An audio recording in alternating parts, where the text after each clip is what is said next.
Bonjour à tous. On va vous faire une présentation sur la synthèse chimique ou chimio-enzymatique d'oligosaccharides de la zone de liaison des protéoglycanes. Nous avons travaillé avec notre doctorante Hélène Ledru, qui est sous la direction de Madame Lopimbon. Et donc, nous sommes Lila Mathieu et Luciana François du lycée Voltaire. Et donc, laboratoire, c'est l'ICOA. Alors, on va vous présenter un petit peu le labo de l'ICOA. Donc déjà, ICOA, ça veut dire Institut de chimie organique et analytique. Et c'est un laboratoire de recherche qui est sous les tutelles de l'Université d'Orléans et du CNRS. Le laboratoire, il a pour mission l'identification de nouvelles molécules bioactives pouvant trouver des applications en thérapeutique et en cosmétique. Le lycée Voltaire, c'est un établissement d'enseignement secondaire et supérieur français de l'Académie d'Orléans-Tours, situé dans le quartier d'Orléans-la-Source. Donc, la thèse que nous avons suivie au cours des séances porte sur la synthèse de sucre pour la zone de liaison des protéoglycanes. Les protéoglycanes sont des composants présents notamment dans le cartilage et ils interviennent dans de nombreux processus biologiques, mais ils sont également impliqués dans des maladies telles que l'arthrose qu'on va vous présenter.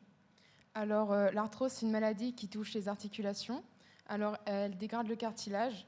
Donc, le cartilage, il est fait d'eau et de deux substances, le collagène et les protéoglycanes. Quand on a cette maladie, le cartilage se fissure, s'effrite et finit par disparaître.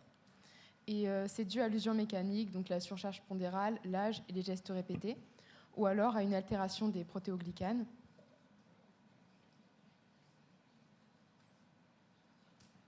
On va faire une petite introduction. Les protéoglycanes, c'est un enchaînement de sucres, comme on peut voir en bleu, qui sont liés à une protéine, dite protéine porteuse, qu'on peut voir en vert, grâce à une zone de liaison faite de 4 sucres bien définis, qu'on peut voir en rouge. Donc, les sucres, ce sont des molécules organiques possédant des carbones, des hydrogènes et des oxygènes.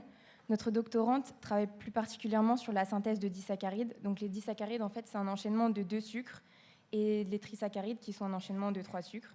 Donc, par exemple, pour former un disaccharide, il faut former 2 monosaccharides et les accrocher ensemble. Donc, ensuite, notre projet de synthèse, il consiste à introduire un groupement particulier en rouge, comme vous pouvez le voir ici, sur la position 1 de la molécule, qui est en bleu. On ne peut pas l'introduire directement à partir de la molécule A. C'est pourquoi on est passé par plusieurs étapes intermédiaires. Donc, on en a fait au total 3. Et donc, on les a fait au cours de nos séances avec notre doctorante. Je vais vous présenter la première étape. C'est la formation de l'hémiacétal, qui consiste à ôter le groupement protecteur de la position 1 pour retrouver un OH libre. On a pris le sucre, de l'acétate d'hydrazine et du DMF anhydre comme solvant. On les a laissés ensemble pendant 45 minutes à température ambiante, sous atmosphère d'argon. Donc après, on a fait le traitement. Donc on a mis la réaction pendant 15 minutes dans l'eau glacée. Après, on a pris le mélange d'eau avec la réaction qu'on a mis dans une époule à décanter, donc comme vous pouvez voir. Et après, on a fait une extraction. Donc on a pris la phase aqueuse avec de l'acétate d'éthyle. Et il a fallu mélanger vigoureusement les solutions et ouvrir l'ampoule pour éviter une surpression. Puis attendre la séparation pour récupérer la phase intéressante. Après, on a fait pareil pour les autres extractions et les autres lavages. Et après, on a attendu l'évaporation du solvant, on a récupéré le produit sous forme d'une huile jaunâtre et on a eu un rendement de 79%. Donc voilà pour la première étape. La deuxième étape, c'est la formation d'un imidate. Donc nous avons pris le produit final de l'étape 1 que nous avons mis avec du dichloroacétronitrile et du DBU dans du solvant, donc ici du dichlorométhane, à température ambiante, sous argon pendant 1 heure. Nous avons pu observer un changement de couleur au cours de la réaction. Donc tout d'abord du jaune, puis du orange, et enfin c'est resté marron à la fin. Ensuite, nous avons effectué une chromatographie sur couche mince, donc une CCM. Et le principe, en fait, c'est de faire migrer les produits vers le haut. Donc ça se fait sur une plaque de silice.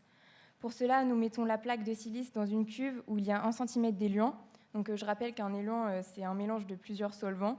Donc ça va permettre la migration des produits qui sont donc le produit de départ qu'on peut voir à gauche. Voilà. Le co-spot, donc c'est le produit de départ plus la réaction. Et enfin la réaction à droite. Donc une fois la chromatographie finie, nous avons regardé au rayon UV pour voir les taches de produits. Donc en fait, ça fait des petites taches violettes. Donc on les a entourés. Ensuite, on a utilisé un révélateur chimique pour voir les sucres qui brûlent. Donc sur la chromatographie, en fait, les sucres qui ont brûlé, c'est les petites taches noires. Ensuite, pour finir, nous avons réalisé une colonne chromatographique afin de purifier le mélange réactionnel et obtenir le produit propre. Donc il faut savoir que sur le sens de migration, il est inversé par rapport au sens de migration de la CCM. Donc ça va vers le bas. Ensuite, donc on va récupérer le produit dans plusieurs tubes avec lesquels on va refaire des chromatographies pour vérifier qu'on a bien le produit attendu. Donc voilà, ça c'était pour l'étape 2. L'étape 3, c'est la glycosylation. Donc on prend le produit 3 qu'on a mis avec du méthoxyphénol, du tami et du dichlorométhane sous argon. On a laissé ça pendant 30 minutes. Ensuite, on a rajouté du TMS-OTF pendant 2 heures. Après, on a fait le traitement. Donc on a fait une filtration sur coton pour enlever le tamis. Après, on a fait une purification par colonne chromatographique. Donc c'est la même chose que ce que vous avez vu avant. Et au final, on a obtenu le produit avec un rendement de 60%. Donc, à la fin de chaque étape, on vérifie qu'on a bien obtenu le bon produit en faisant des spectres RMN. Donc, RMN, ça a déjà été dit, mais je vais le redire, c'est résonance magnétique nucléaire, et ça permet de vérifier toute la structure et de voir les protons, donc les hydrogènes, afin d'effectuer plusieurs comparaisons. Donc, vous pouvez voir que le petit bout de la molécule qui est encadré, ça correspond au diagramme qui est en dessous. Et donc voilà, pour conclure, on a bien obtenu le produit attendu avec un rendement global de 38%. Et ce qui nous a plu, c'est la découverte en laboratoire et l'apprentissage de techniques de synthèse et de purification. Et donc, ça nous a donné envie de continuer. Voilà, merci de votre attention.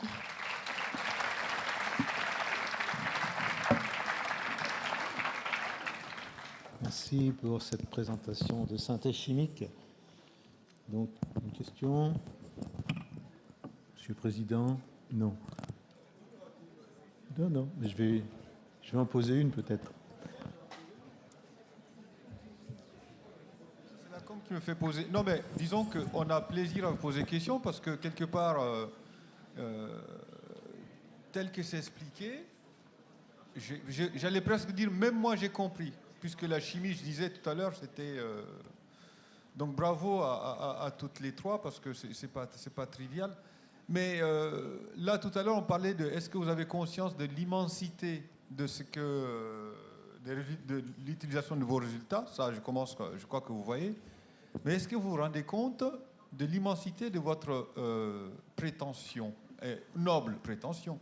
Parce que la nature a mis quelques millions d'années à faire la synthèse, la sélection. Et j'ai entendu un moment, vous passez quoi, une nuit?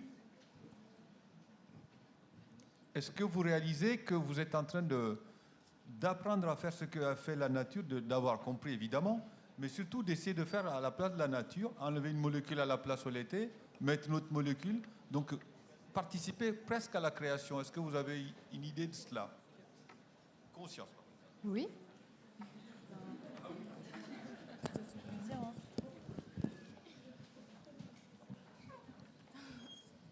Ben oui, on en a conscience. Franchement, c'était intéressant et je trouve que c'est vraiment une bonne expérience parce qu'on est vraiment dans le vif du sujet. On est en blouse, on a les lunettes, tout ça, donc c'est vraiment bien, je trouve. C'est une bonne chose. D'accord. Moi, j'ai une petite question. Quand je revois vos couches minces, là, les produits que vous voulez récupérer des autres produits, la distance est relativement faible. Ça ne vous a pas posé trop de problèmes de séparation après? Il n'y a pas eu des mélanges de produits? Parce qu'on peut éventuellement augmenter la distance de séparation entre les deux produits avec d'autres solvants. Là, vu la proximité des deux, ça n'a pas dû être très facile de les séparer correctement, non? En fait, on a pris plusieurs tubes et en fait, des petits tubes et en fait on faisait on récupérait le produit dans plusieurs tubes, mais en fait c'était à la suite et on les mettait dans un ballon et en fait non, ça allait, c'était pas trop difficile. D'accord, il n'y avait pas trop de mélange, donc la colonne était bonne. Oui. Ok, merci. Question à doctorante. Comment s'est passée cette initiation à la chimie? Parce que je suppose qu'ils étaient quand même... le niveau expérimental en chimie était relativement peu développé, je pense.